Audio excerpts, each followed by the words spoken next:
The gift of mercy. The great banquet hall of Calvari Prime pulsed with victory. Alien war drums echoed against marble walls while the scent of exotic spices and ceremonial smoke hung thick in the air. Flags bearing the rune of triumph fluttered from golden rafters as nobility from 12 star systems feasted beneath the glow of twin crimson moons. Commander Thorn Blackwood stood apart from the celebration, his tall frame rigid against a shadowed column. He remained in his battle-scarred armor, the insignia of Earth's interstellar defense force still visible beneath layers of dust and plasma burns. His helmet rested in the crook of his arm, eyes fixed not on the revelry but on the doorway where guards continued to bring in the spoils of war. Thorn had not come to this conflict for glory. The Joint Human Calvari Task Force had been assembled to end the Druathi raids on civilian outposts, not to conquer. Yet somehow, what began as a peacekeeping mission had escalated into full-scale war, with the Druathi's former allies, the Sephrons, caught in the crossfire and ultimately subjugated. When High Chancellor Vextol summoned him forward, Thorn moved with reluctance. His heavy boots echoed against the polished floor as conversations hushed. Commander Thorn Blackwood of Terra, Vextol's voice reverberated through the hall, multiple vocal chambers creating an unsettling harmonic effect. For your valor in the Battle of Myra's Vale, the Calvari Ascendancy presents you with a gift worthy of your sacrifice. The crowd parted as guards brought forward a slender figure. She was tall, perhaps 6 feet, with skin the color of pale amethyst that seemed to shimmer with an inner light. Silver hair cascaded down her back in intricate braids, though many had come undone. Her eyes, 3 of them, arranged in a delicate triangle on her forehead, were the deep blue of Earth's oceans, now dulled with exhaustion and fear. A Sephron royal, Vextol announced proudly. One of the last descendants of their ruling house. The Druathi kept her as political leverage, but now she belongs to you. The woman wore a tarnished silver collar around her neck, connected to chains that bound her wrists. Her ceremonial gown, once magnificent, hung in tatters from her frame. Despite her condition, she held herself with unmistakable dignity, chin raised, though she would not meet Thorn's gaze. A murmur rippled through the assembly. Even among the Calvari, such gifts were considered archaic, a practice from their darker history. But war had a way of reviving old barbarisms. Thorn felt sick. This wasn't why he'd fought. This wasn't what the 23 soldiers under his command had died for. Her name is Lyria Vasilith, Vextol continued, oblivious to Thorn's growing fury. She is trained in the high arts of her people and will serve you faithfully. When Lyria finally looked up, meeting Thorn's gaze, he saw not pleading but resignation, a soul who expected no kindness from the universe any longer. Thorn stepped forward, and the hall fell silent. To everyone's shock, including Lyria's, he knelt before her. With deliberate movements, he took the ornate key from the surprised guard's hand. No sentient being is property, Thorn said, voice pitched to carry across the hall. Not in my world, not in yours, not anywhere I stand. He unlocked her collar first, then her wrist bindings. The chains fell to the marble floor with a crash that seemed to reverberate through the silence. I'm sorry, he whispered, meant only for her. Then he stood, unclasping his commander's cloak to wrap it around her trembling shoulders. Vextol's multiple eyes narrowed. Commander Blackwood, you misunderstand. This is a great honor. The honor, Thorn interrupted, would be treating all beings with the dignity they deserve. He turned to face the assembled nobility. My name is Commander Thorn Blackwood of Earth, and we do not accept living beings as prizes. If Lyria Vasilith wishes to leave with me as a free person, I offer her my protection, not my ownership. Gasps and angry murmurs erupted throughout the hall. Guards' hands moved to weapons. The High Chancellor's skin flushed deep orange in fury. Lyria swayed slightly, seemingly unable to process what was happening. When she spoke, her voice was melodic but rough from disuse. You would free me. The concept seemed foreign, impossible. You were never mine to free, Thorn replied. But yes, I would ensure your freedom. What happened next unfolded with the speed of combat. Two Kelvari officers moved to block their exit. Thorn's hand went to his sidearm, but Lyria surprised everyone. With graceful precision, she struck pressure points on both officers, sending them crumpling to the floor, unconscious but unharmed. The arts I was trained in, she explained softly, were not solely for entertainment. Thorn couldn't help but smile. I believe this concludes our diplomatic engagement, he announced to the stunned assembly, backing toward the exit with Lyria at his side. They fled through the labyrinthine corridors of the Kelvari palace, alarms blaring behind them. Thorn led her to his personal shuttle, docked in the diplomatic bay. Within minutes, they were breaking atmosphere, the jewel-like palace growing smaller below. In the shuttle's cabin, Lyria stood uncertainly, still clutching Thorn's cloak around her shoulders. Why? She asked finally. Your standing with the Kelvari was valuable. You've sacrificed it for a stranger. Thorn programmed the autopilot before turning to face her. My people have a long, shameful history of slavery. We've spent centuries trying to erase that stain.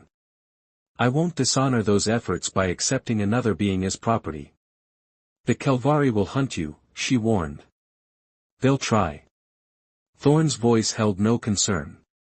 My ship, the Valkyrie, is waiting in the Tessa Nebula. Once we're aboard, we can disappear to the outer colonies. For the first time, uncertainty crossed Lyria's face. And what will become of me there? Whatever you choose, Thorn said simply. Your life is your own now. I can help you reach any destination you desire, or you can stay with my crew until you decide. He hesitated. All I ask is that you tell me your story. The real one, not what the Kelvari believe. Lyria was quiet for a long moment. Then, slowly, she lowered the cloak from her shoulders, revealing intricate markings along her arms that pulsed with gentle light. My people were scholars and diplomats before the Druathi came, she began. What happened to us was complicated. The Kelvari tell only part of the truth. She looked up at him, her three eyes shimmering with unshed tears. If you truly wish to know, I will show you. She extended her hand, palm up, revealing a symbol there that glowed sapphire blue. This contains our history, our truth, she explained. Sephrons can share memories through touch. Would you see? Thorn hesitated only briefly before placing his palm against hers. Show me. As their hands connected, images flooded his mind, beautiful crystal cities, a peaceful civilization devoted to art and knowledge, then the horror of invasion, betrayal, and the systematic destruction of a culture. When the vision ended, Thorn found himself breathless, his hand still clasped with Lyria's. Now you understand, she whispered. Yes, he replied. And I promise you this, what was taken from your people will not be forgotten. Not while I breathe. As the shuttle sped toward the nebula and the waiting Valkyrie, a fragile trust began to form between them, the first threads of a bond that would grow stronger than either could imagine. Part 2, Hearts Unbound. 3 weeks had passed since their dramatic escape from Kelvari Prime. The Valkyrie, Thorn's modified Terran Corsair-class vessel, drifted silently through the dense gases of the Lorien Drift, a perfect hiding place from Kelvari sensors. The ship's exterior panels had been recalibrated to mimic the unique radiation signature of the drift, rendering them virtually invisible to passing patrols. In the vessel's training bay, Lyria moved with fluid precision. Her 3 eyes narrowed in concentration as she wielded twin practice batons against the ship's combat simulator. Despite her slender frame, each movement carried devastating power and accuracy. The simulator's difficulty was set to level 8, a setting few of Thorn's crew could handle. Your form has improved, came Thorn's voice from the doorway. He leaned against the frame, arms crossed, watching with undisguised admiration. Lyria completed her sequence before acknowledging him. Computer, end simulation. The holographic opponents dissolved into particles of light. She turned to Thorn, a slight smile playing on her lips. I had an excellent teacher. You had natural talent, he corrected. I merely provided the opportunity. The transformation in Lyria over these weeks had been remarkable. No longer was she the broken prisoner presented as a trophy. Her amethyst skin had regained its luminous quality, and the delicate markings along her arms pulsed with vibrant energy, a sign of health among Sephrons. The haunted look in her oceanic eyes had been replaced by something sharper, more focused. "How long until we reach Junction Station?" she asked, toweling sweat from her brow. "Another 6 hours," Thorn replied. "Zara has us on a circuitous route to avoid the Kelvari checkpoints. They've doubled their patrol since our departure." Lyria nodded. "The High Chancellor doesn't appreciate losing his gifts. Or being embarrassed in front of 12 systems worth of dignitaries," Thorn added with a wry smile. Their relationship had evolved cautiously over these weeks. Trust came slowly to someone who had been betrayed so profoundly, but Lyria found herself drawn to the human commander's unwavering principles. He never pressed her for information, never demanded her story beyond what she offered freely. Most importantly, he treated her not as something fragile to be protected, but as an equal finding her strength. "The crew has accepted my presence," Lyria observed, placing her practice weapons on the rack. "I wasn't certain they would." "My crew trusts my judgment," Thorn said. "And you've earned their respect through your actions, not my endorsement." Indeed, the Valkyrie's eclectic crew, humans and non-humans alike, had gradually welcomed Lyria into their ranks. Lieutenant Zara Novak, the ship's taciturn navigator, had been first to offer friendship, teaching Lyria the intricacies of stellar cartography during the long night shifts. Dr. Riven, the Arcturian medical officer, had helped her understand her body's healing process after years of neglect in captivity. "Join me for dinner?" Thorn asked. "Dax managed to trade for some actual produce at our last stop. No more protein packs tonight." "I'd enjoy that," Lyria replied. As they walked the curved corridors of the Valkyrie, a sudden alarm blared through the ship. "Proximity alert," Zara's voice came over the intercom. "Commander to the bridge, immediately." They raced to the command deck, all thoughts of dinner forgotten. The bridge bustled with activity as crew members monitored various stations. On the main view screen, a Kelvari hunter-killer vessel materialized from the drift's gases, its weapon systems glowing with pre-launch energy. "They found us," Zara said unnecessarily, her fingers flying over the navigation console. "Signature masked, but they're using some new detection system we haven't encountered before." "Battle stations," Thorn ordered calmly. "Shields to maximum. Prepare evasive pattern delta."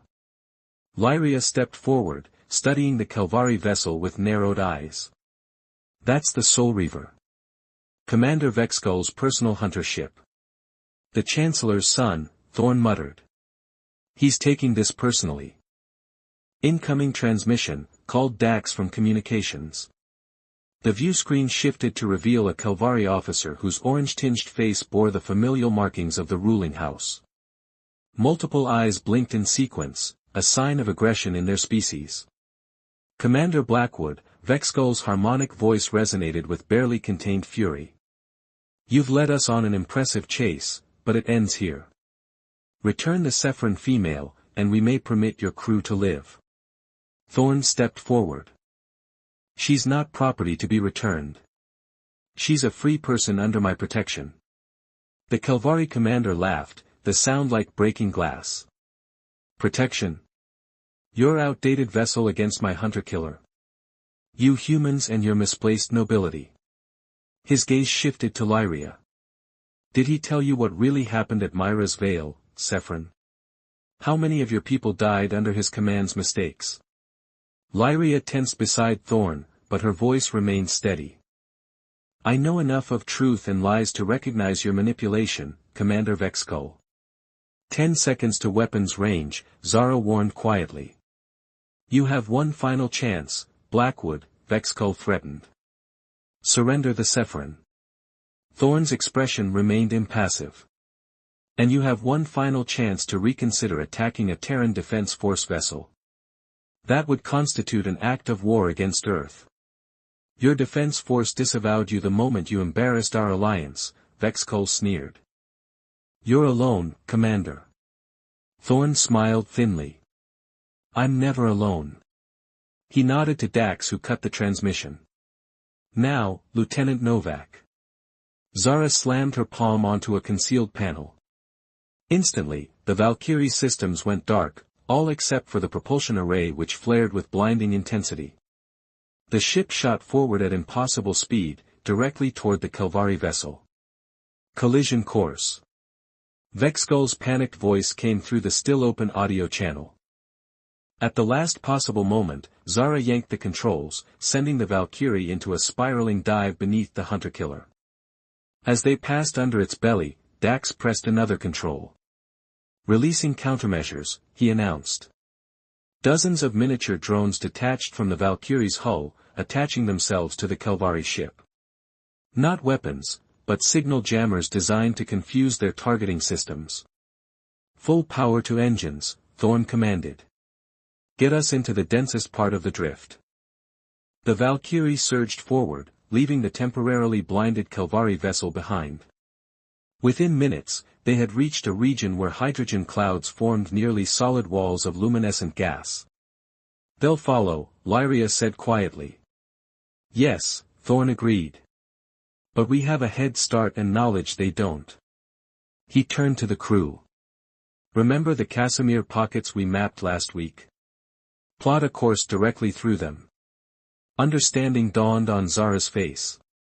Sir, that's incredibly risky. The quantum fluctuations could tear our hull apart. So could Kelvari plasma cannons, Thorn countered. I trust your piloting. The bridge fell silent as the Valkyrie adjusted course toward what appeared to be an ordinary section of the drift. But Lyria had helped them map the invisible quantum anomalies hidden there, natural phenomena that could either destroy a ship or, if navigated perfectly, provide the ultimate hiding place. 1 minute to entry, Zara announced, tension evident in her voice. Lyria moved to stand beside Thorn. Without hesitation, she placed her hand in his. Whatever happens, she said softly, thank you for showing me freedom, however brief. Thorn's fingers tightened around hers. This isn't the end, Lyria. It's barely the beginning. The ship shuddered as they entered the first Casimir pocket. Lights flickered, and the hull groaned under forces that defied conventional physics. Behind them, sensors detected the Kelvari vessel in pursuit, unaware of the danger. Steady, Thorn encouraged as Zara fought with the controls. The view screen showed impossible colors as space itself warped around them. Lyria's markings glowed in response to the quantum energies, and she closed her eyes, seeming to commune with the forces surrounding them. Left, she suddenly instructed. Veer left now. Without questioning, Zara adjusted course. Seconds later, a massive quantum fluctuation erupted exactly where they would have been. How did you? Dax began. My people studied these phenomena for centuries, Lyria explained, eyes still closed. I can feel them forming. For 10 harrowing minutes, she guided them through the invisible maze, her hand never leaving Thorn's. Behind them, alarms indicated the Kelvari ship had not fared as well, critical damage to multiple systems as it blundered through the quantum field. Finally, they emerged into clear space, the Lorien drift a spectacular curtain of color behind them. We've lost them, Zara confirmed, slumping back in her chair. Relief flooded the bridge. Crew members exchanged victorious glances, but Thorn's attention remained on Lyria, whose eyes slowly opened. You saved us, he said. We saved each other, she corrected.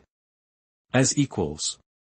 Later, in the quiet of Thorn's quarters, they shared the dinner that had been interrupted. The simple meal of fresh vegetables and synthesized protein had never tasted better. They'll keep hunting us, Lyria said, voicing the thought that hung between them. Yes, Thorn acknowledged. The question is, what do you want to do about it? Lyria considered this, her 3 eyes reflecting the stars visible through the viewport. For so long, my choices were made for me. To suddenly have freedom is overwhelming. Take your time, Thorn suggested. There's no rush. She shook her head. That's where you're wrong. Time is precisely what my people don't have. The Sephrons scattered throughout Kalvari space are still enslaved. The knowledge of our civilization fades with each passing cycle. Understanding dawned on Thorn's face. You want to free them. I want to try, she corrected. But not as a victim seeking revenge. As a warrior standing for what's right. Her gaze met his. You showed me that chains, physical or mental, can be broken. Others deserve that same chance. Thorn studied her, seeing not the broken prisoner he'd first encountered, but a leader emerging from ashes. It won't be easy, he warned. We'd be challenging an empire. Lyria smiled, the expression transforming her face. The best rebellions never are.